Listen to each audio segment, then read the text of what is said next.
Hello and welcome back to Muddy Paws Crime Live that we're doing for Pet Theft Awareness Week, running from the 14th to 21st of March. This evening I have Cath Castle with me, who is the owner of the stolen dog Waffle. So thank you very much, Cath, for coming on. Very brave of you. And let's try and get Waffle out in the media as much as possible as a fresh new appeal. Thank you. So for the people that don't know about Waffle, can you let us know the breed, age, when stolen, and from what area? Yeah, Waffle is a male Labradoodle. He was 6 months old when he was stolen, and he was stolen right outside my property at knife point, underneath my garage, on the 23rd of December 2019, 2 days before Christmas, which was horrendous to start off with. Yeah, it's not good at any time, is it? But especially around that time. And is Waffle microchipped? He is microchipped, yeah. Okay. And at the time, did you report it to the dog wardens, vets, microchip company? Yeah, microchip company, any surrounding vets near us, also the dog warden, RSPCA, and the police, obviously. Yeah, that was my next question, actually. Did you report to the police? Obviously, you would straight away. Point. Well, my daughter used to live just across the road from me. I was in Norfolk State to talk to anybody, and I managed to get her to come over. I mean, it was probably about 7:05 in the morning. Obviously, in December it's dark, and I managed to get hold of my daughter. I don't know. I don't recall what I said. She just knew something was very wrong, and I was in tears and exceptionally high pitched. As a northern lass, I don't have an high pitched voice, but she come darting over and her partner, and suddenly then it dawned on her what I was trying to say, that he'd been stolen and this man had a knife. It was very difficult because as a non-driver, I live in a council flat and we have garages underneath where I live and my shed is there. So my usual routine was I would go out of that door onto Belmont Road. Always before I walked out of that door, I would look up and down the street. As a single female, I would look just to be on the safe side and for my own safety. Never let the dog out before me. And there was nobody. It was as quiet could be. It was pitch black. And I had a dustbin bag that I needed to take out. And I'd just gone underneath our garage. Looking, Lisa, it was seconds. Walked, which I knew it was about because Waffle, as a 6-month-old puppy, was like bouncing. All he said was effing dog. And I admitted it to the police. I've admitted it to everybody. I turned round with a smile on my face thinking it's just somebody messing about who I probably see on a day-to-day basis walking their dog or going to work. And I turned round and realised it wasn't somebody messing about. He repeated effing dog again. And as a northern lass, I told him where to go in same language as he used with me. And with that, he was gesturing with his right hand all the time for the dog. And as I've told him where to go, I then saw his left hand coming out of his pocket. And I heard what the police state now is a flick knife. He was probably 3.5 feet away from me, under a garage, which was even darker, and jabbing the knife towards me. And I just froze against the garage wall. And within seconds, the dog was gone. And so was he. And I just remember seeing him run to the right of my building. Now, I live on the end. Mine. Then there's another building on the other side. And there's another alleyway. And as you go down Belmont Road, it's a bit like a rabbit warren. So he could have gone down any alleyway to get away. I never heard a car screech. I never heard a car door opening or closing. And I'm of the belief that he I'd been watched. I think they'd seen my movements, where I work, because I only work in the town, which is only 5 minutes away from where I live, and probably watched me on the park to see, is my dog aggressive? You know, even though he's a puppy, does he show any aggression to anybody? There was no other reason for somebody to be there at that time of day with a knife. And all he asked for, and my daughter pointed it out not long after, she said, if it was just a randomer, why didn't he ask for your phone or money or keys? Because for all he knew, that car could have been yours. But he specifically asked for the effing dog.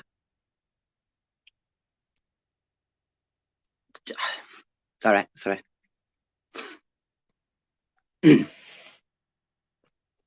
I keep I doing can't hear this. you. Yeah, it was me. I'm muted. Sorry, I do apologise. Sorry. You know, it's bad enough having the pet stolen, you know, as it is, but to have the knife point as well. You know, you've gone through 2 levels of trauma there. It's just unbelievable. What sort of age was the guy? Was he young or? Can you hear me? It just doesn't end there, though. And that's what the people who don't understand what it's like to have a dog taken, that's not the end. It's so not the end. And only yesterday, it was my daughter's 23rd birthday yesterday, and she received a phone call stating that this was, what she said, that the woman it was a woman on the phone who had stated to my daughter that they had a kennels, they'd got Waffle, and they wanted £2,000.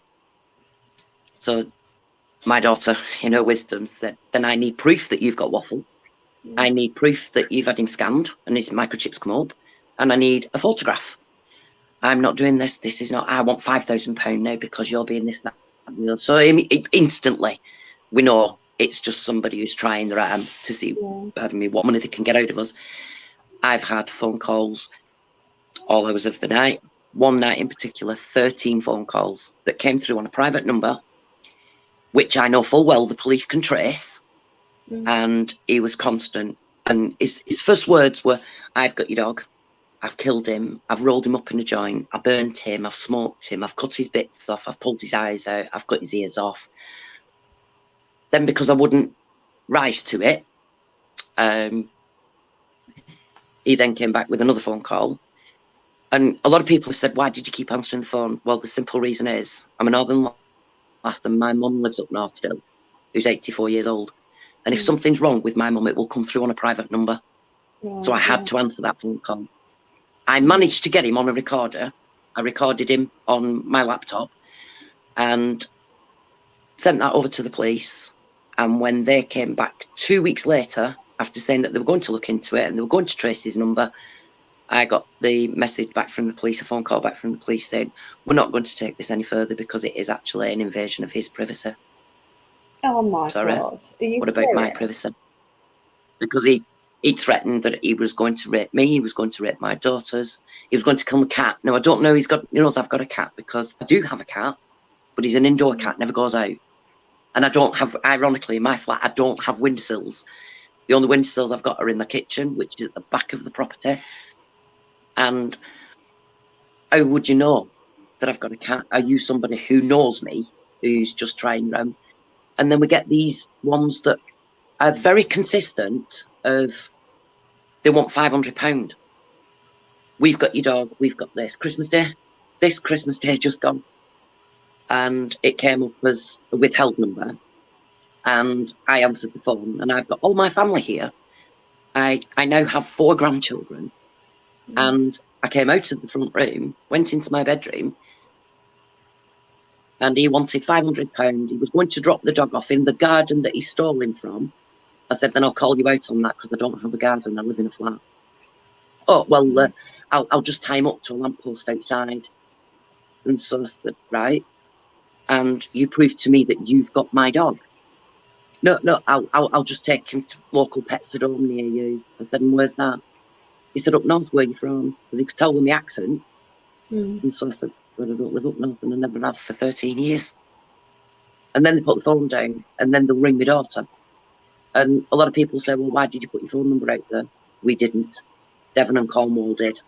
The police force for Devon and Cornwall put our phone numbers on the poster that they put out. So everybody just sits there and thinks they've nothing better to do. So let's just go and give some feedback to somebody who's already going through. Beyond words, how evil people are. I mean, I don't, well, they're not people. I keep saying they're not human. They're not. No, they're not. Definitely not. So we've obviously, I'm assuming that you registered Waffle on Lost Dog sites. Did you find, and with their posters, did you also have your phone numbers on there? Yeah. Okay. Because they use the same poster. Have you thought about? They use the same poster. Like a separate phone. We're in the process of. And keeping, because I do have another phone, and just using for Waffle on that, just that phone alone. It's just beyond words. Yeah, exactly. Beyond words. And so, I mean, obviously, you've touched a little bit about impact. What impact has this had on you, Cath, and for your family? Because one of the reasons we're doing this, you just broke up then, Lisa. Sorry, you keep freezing as well, so I'm not quite. Karen, can you let us know if you're hearing us okay in the comments? You just broke up then, your voice broke up. I couldn't hear what you said. Okay.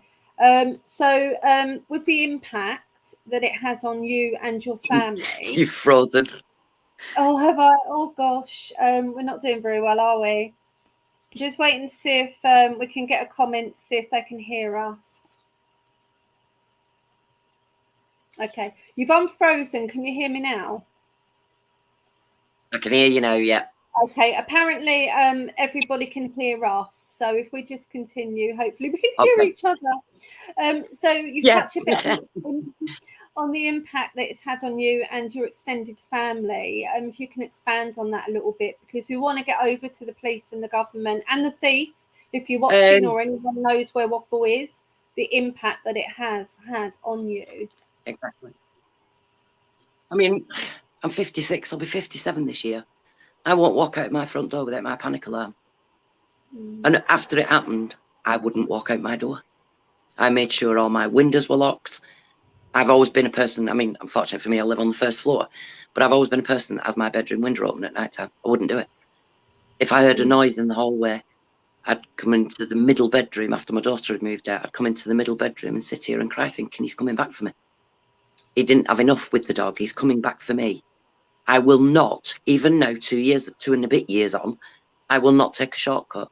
There's many shortcuts from my home to Asda and to town and to places where I need to go to work. I will not take a shortcut because I don't know who's round that next corner.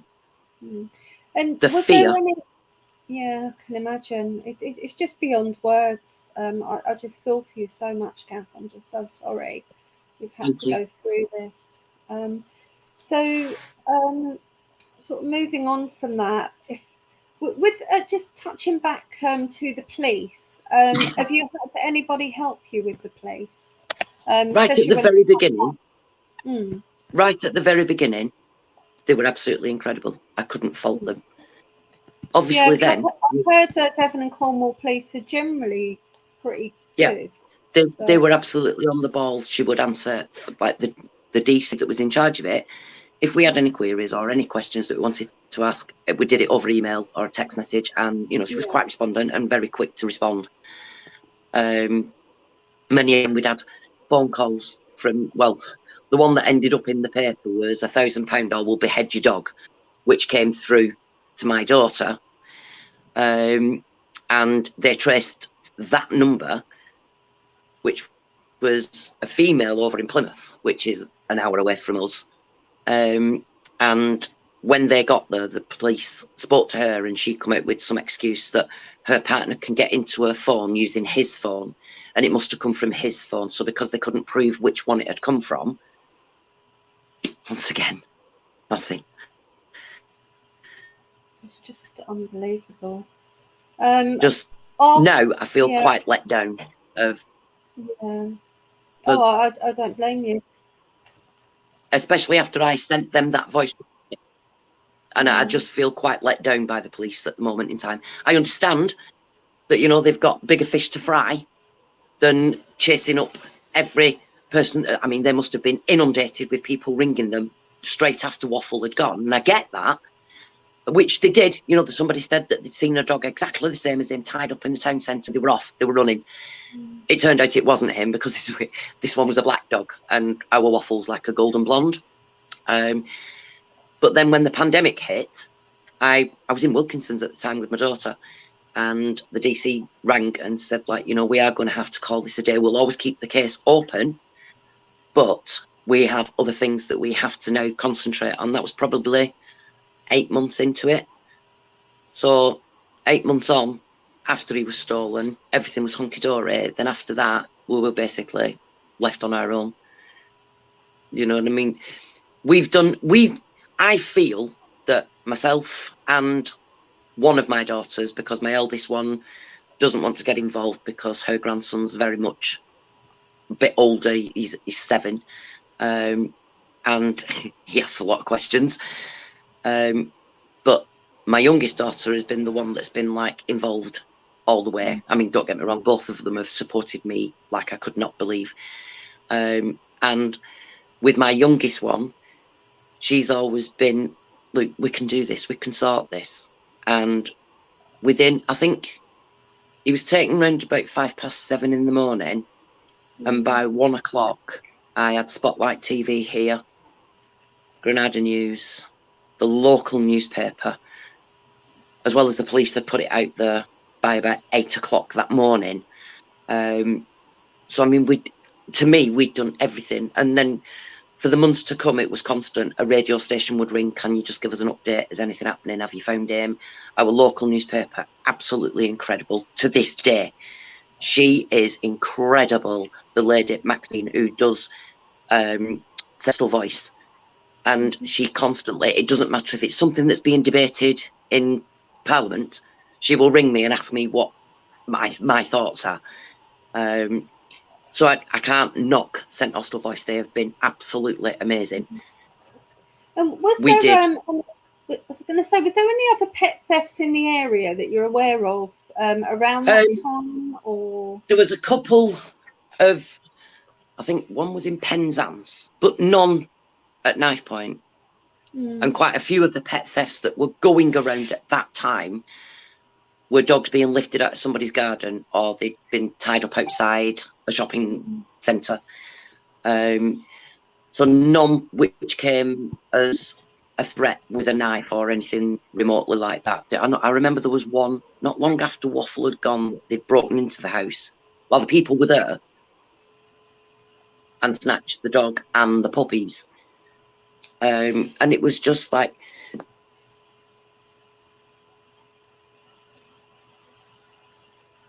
we even went as far, because I said, how much more can we actually do? And my best friend who lives over in Spain, who's part of admin on Bring Waffle Home. And then the next minute we got a phone call from Crime Watch Roadshow, which they came and did the interview at my home, which wasn't...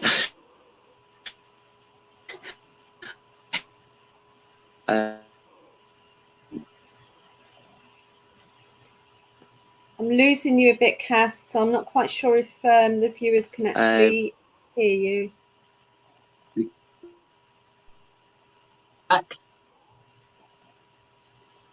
When we did the Crime Watch Road interview, they were here for probably about 4 hours.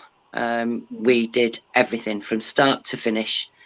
And unfortunately, because then the pandemic hit, they came here in the February last year, or the year before, whenever it was, I forgot. But because when the pandemic hit, so yeah, it would have been the year before, everything on BBC was taken off, which included Crime Watch Roadshow, which was actually airing at the time. So he didn't get aired until the September of 2020. But it still went out there, and that's all I was bothered about. And I mean, Crime Watch were brilliant, constant updates once a month. We're still hoping that the BBC will put us back out there and allow us to come back on. And then they turned around and sent me a message saying we are actually going out in September Are you okay for us to do this? And even after it had aired, for about a couple of weeks after, they contacted me and just said, how are you feeling? How's it going? Any updates? But there's no updates, you know, and a lot of people say, when we get photographs sent of Waffle, could this be Waffle? We check every dog that is sent to us, regardless of where it is, apart from America, because I think it's highly unlikely that somebody would have got him over there. But if it's Ireland, Scotland, wherever, I contact the number that's posted. Sometimes I have to struggle a bit because nobody's posted a phone number to get hold of. But we chase every solitary dog. Some dogs are nothing like him, but people send it. And we appreciate every solitary one. I mean, it's good to know that the nation are looking for him. Does Waffle Exactly. does Waffle have any distinguishing marks that people can look out for? None whatsoever. Or the way that he walks or anything? No, the only thing that, as a puppy, the only thing that would have pointed him out was whenever he cocked his leg, he used to fall over because he hadn't mastered the art of standing on 3 legs. But I mean, obviously, he's older now, you know, he'll be coming up for 3 this year. So, I mean, I think he would have mastered that art by now. Well, I would hope so. But he didn't have, and it's sad because thinking back, it would have been nice if my cat had scratched him across his nose or, you know, took a little bit out of his ear. I know it sounds awful, but he would have then had some sort of a distinguishing mark. But he's not. You know, there's a bloke who walks his Labradoodle up and down here. He'd been asked time and time again, is that Waffle? Is that Waffle? And it's not, because Waffle and Jack used to play when we used to go out for walks. But there's just nothing. Yeah, with the microchip company, how often do you check the details? Every couple of months. Every couple of months. Yeah. I recheck it every couple of months simply purely because I need to know that it's still viable, it's still live, and it's not been scanned anywhere. But there's just nothing. Because I know people were saying there's been a few problems. I know it's difficult, keep bringing up, but we do recommend even sort of weekly to check. Don't feel that you're bothering them, they're there for service because there have been a lot of glitches and details missing. So just for your own peace of mind, even if you have to give them a call once a week. I'm just going to show everybody, hopefully, if I get it right, Waffle's Facebook page, where you can contact admin, of course, if you have any information about Waffle.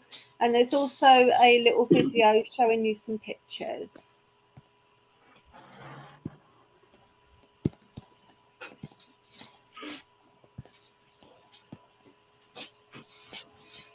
So that is Waffle's Facebook page.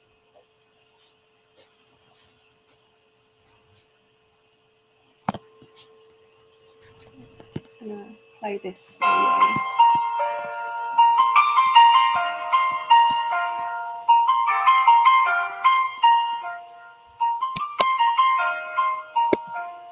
It's been a long day. Good boy. We've come along, sleeping. We begin.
How do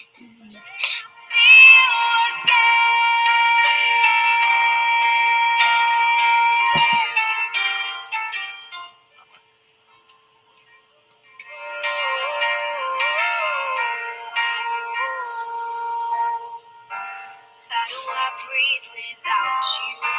Feeling so cold. I'll be waiting right here for you till the day you're home. Carry on.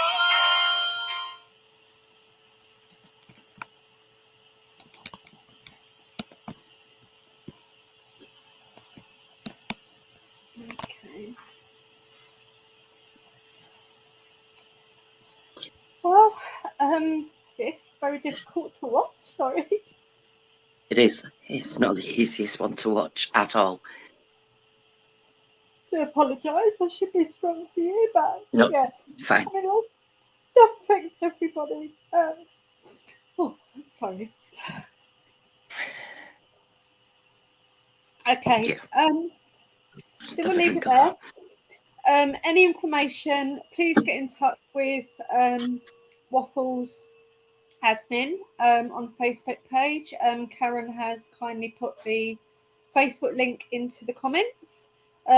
Anyone with information, also you can come to, you can PM me at Muddy Paws Crime and we will pass any information to Cath.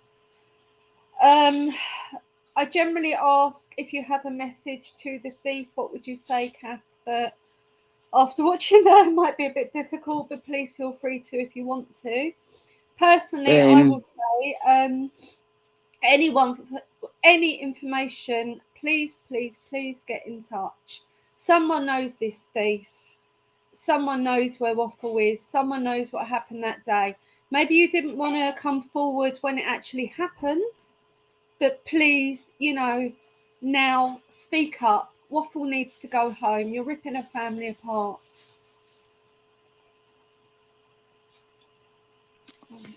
I think the only thing I can say is you've devastated me enough. And now it's time for my boy to come home, to be where he belongs, and to meet the rest of my grandchildren that he's never even met. And out there, somebody is hiding somebody else's lies. Mm-hmm. Just be brave enough and just say, that's all. Just one phone call. Hide your number. I'm not really bothered. Just hide your number. Just give me a call, a text message, Facebook message. One way or another, just be honest and bring him home. And this is why it's important for us to get the dogs that are out there that have been missing a long time, because they may be the ones that are more likely now to be rehomed, and somebody might not realise that you have a stolen dog. If you do have Waffle, you're not going to get in trouble. Just get in touch. Let Cath know where Waffle is and speak. If you do have Waffle, take him to a vet, a rescue. Don't leave him unattended, in a street somewhere. Don't just abandon him. Give him to someone that can, put him somewhere safe, or just please get in touch. Someone knows where he is, and it is more likely someone will speak up after a period of time has passed. So if anybody knows that thief, please, please, please let us know where Waffle is. Okay. Right, well, thank you so much, Cath. Thanks, You've been Lisa. so brave coming on, and we'll do all we can for you to keep pushing Waffle Thank out you there. for doing this. I'll be back. Thank you for doing this and keeping me. No, that's okay. You don't need to thank us. I'll be back at 8 o'clock with Karen Crawley, Chester's owner. I'll just gather myself together. I do apologise for being upset there, Cath. Don't apologise. I'll be back at 8. Thank you very much, everybody. Bye. Thanks.